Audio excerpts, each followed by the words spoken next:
सत्य निष्ठा और कर्म निष्ठा के साथ कार्य करने वाले जिला अधिकारी लखनऊ महोदय हमारे साथ में अभिषेक प्रकाश जी। उनसे पूछते हैं आज की जो बैठक थी उसका उद्देश्य क्या है और किस तरह से जो यहाँ बैठक थी उसका क्या मेन उद्देश्य। देखिए, आप अवगत हैं कि दिनांक 1 नवंबर 2021 से विशेष मतदाता पुनरीक्षण अभियान चल रहा है माननीय भारत निर्वाचन आयोग के निर्देशों क्रम में। इसी के लिए आज यहाँ पर समस्त पॉलिटिकल पार्टीज के रिप्रेजेंटेटिव और जो हमारे EROs, AERO या एडिशनल EROs हैं, इनके साथ एक बैठक बृहद स्तर पर की गई।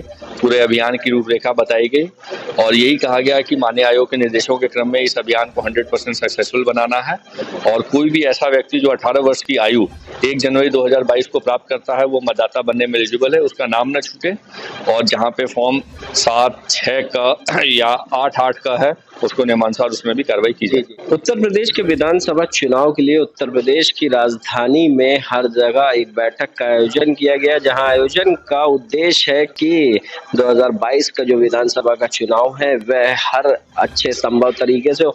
हमारे साथ में कुछ पार्टी के कार्यकर्ता, उनसे पूछते हैं कि किस तरह से जो बैठक का आयोजन हुआ उसके बारे में क्या जिलाधिकारी अभिषेक प्रकाश ने कहा। जी, हम लोग समाजवादी पार्टी से हैं। मैं अवनीश कुमार यादव और आज निर्वाचन की विशेष बैठक बुलाई गई थी माननीय DM साहब के से और 1 तारीख को जो मतदाता सूची प्रकाशित हो रही है उसी संबंध में है कि इसमें नए मतदाताओं को जोड़ने का, महिलाओं का जो प्रतिशत कम है वोटों का उनको बढ़ाने का, उसके अलावा जो यूथ हमारा नया आ रहा है जो 18 साल अभी पूरा कर रहा है उसके भी वोटों में बहुत मामूली सी वृद्धि हो रही है। तो उस पर चर्चा थी कि इन समस्याओं को कैसे निपटारा किया जाए। तो आप लोगों के द्वारा मतदाता सूची को लेकर के समस्याओं का सामना भी करना पड़ रहा, आपके द्वारा सवाल भी किया गया जिसकी त्रुटि है प्रशासन में, तो किस तरह से जो है इस त्रुटि को दूर करने वाले। जैसे महिलाओं का मतदान प्रतिशत जो कम है उस पर जो बात हुई तो उसमें ये निकल के आई बात हम लोगों ने भी रखी कि जो महिला जिस लड़की की शादी हो जाती है अब उसके पास वो मान लो अपने ससुराल में जाएगी तो मकान उसके ससुर का नाम पे है, अब उसको निवास प्रमाण पत्र की जरूरत पड़ेगी। मकान ससुर के नाम है, बिजली बिल ससुर के नाम पे है, सब कुछ सारे डॉक्यूमेंट उसके ससुर के नाम पे हैं, तो उसको कैसे मतदाता से जोड़ा जाए मतदान उससे सूची से।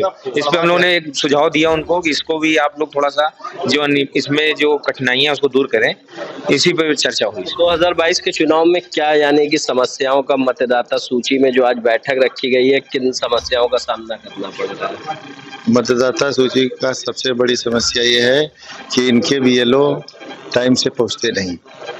दूसरी चीज है ये कि इसको बार बार मीटिंग बुलाई जाती है, हम लोग कहते हैं, मरे हुए मतदाता भी अभी जुड़े हुए हैं और नए जो युवा है उन पर काम नहीं हो रहा है और महिलाओं पे इसकी वजह से युवाओं का और महिलाओं का मत प्रतिशत बहुत कम है। मैंने समाजवादी पार्टी लखनऊ जनपद में वोटर लिस्ट को मतदाता को जोड़ने के लिए 3 कंप्यूटर लगा रखा है और उससे हम अपने बूथ लेवल जो असिस्टेंट हैं BLA और बूथ प्रभारी उनके थ्रू हर बूथ पर मतदाता फार्म बढ़ाने के लिए फार्म 6 और उसके संबंधित जो भी फॉर्म हैं वो भर करके जिला समाजवादी पार्टी कार्यालय में एकत्र करके ऑनलाइन करवा रहे हैं, जिसका सबसे बड़ी अभी मैंने जो जिलाधिकारी महोदय और जिला निर्वाचन अधिकारी लखनऊ से कहा कि उसके सत्यापन में बहुत देरी हो रही है, जिसको अगर सत्यापन में देरी होगी तो फिर मतदाता इतनी जल्दी नहीं बढ़ पाएगा। इसको उन्होंने कहा कि मैं इसको गंभीरता से ले रहा हूं और अब मतदाता क्योंकि BLO की कुछ कमी थी इसलिए नहीं हो पा रहे थे, अभी इसकी समस्या का समाधान शीघ्र किया जाएगा।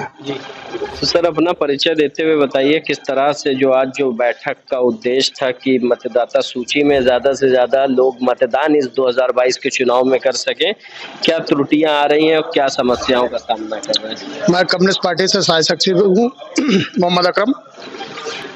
आज निर्वाचन जो कलेक्टेड में जो मीटिंग हुई है वो मतदाता जो आजकल युवा मतदाता है और जो महिला मतदाता है और जो ओल्ड जो 100 साल पहले के मतदाता हैं उन पे जो है CPI है, तो उन पे जो है बातचीत हुई है। वो पुराने वोटर भी जो है नहीं चढ़े हैं, उन पे बढ़ोतरी नहीं हो रही है, 3% 3.5% बहुत ही मतलब कम उस पे है। महिलाएं जो हैं वो 8% से ऊपर नहीं है। उनकी भी स्थिति बहुत खराब है वोट चढ़ने में। तो हम लोगों ने यही कहा कि प्रशासन से कि आप लोग पूरी तरीके से जनता को जागरूक करके उनका वोट जो है चढ़वाने का काम करें। हम लोग तो 20 साल से चुनाव प्रतिनिधि है, उसके बाद भी हमारी अभी बेटी का वोट नहीं चढ़ पाया है। ये हाल है मतलब प्रशासनिक अधिकारियों का। तो कहने का मकसद ये प्रचार करें, 1 नवंबर से ये वोट कैंप लगा करके वोट चढ़ेंगे, फार्म भरे जाएंगे और ऑनलाइन भी जो है वो कार्य चालू है, ऑनलाइन भी लोग भर सकते हैं। तो मतदाताओं से मैं ये कहना चाह रहा हूँ कि ज़्यादा से ज़्यादा इसमें अपना वोट चढ़वाने का काम करें, इसमें चुनाव प्रतिक्रिया में भाग लेने का काम करें और ज़्यादा से ज़्यादा वोट जो है चढ़वा करके मतदाता जो है अपने मतदान का अधिकार को वो करें। बहुत बहुत धन्यवाद। ये थे हमारे साथ में मोहम्मद अकरम खान। ये आज डॉक्टर APJ अब्दुल कलाम सभागार में जो है DM जिलाधिकारी अभिषेक प्रकाश द्वारा एक बैठक की गई, जहां उद्देश्य था कि 2022 के चुनाव में ज्यादा से ज्यादा मतदाता लोग अपना मतदान कर सके और 2022 का जो चुनाव है वह बहुत ही अच्छा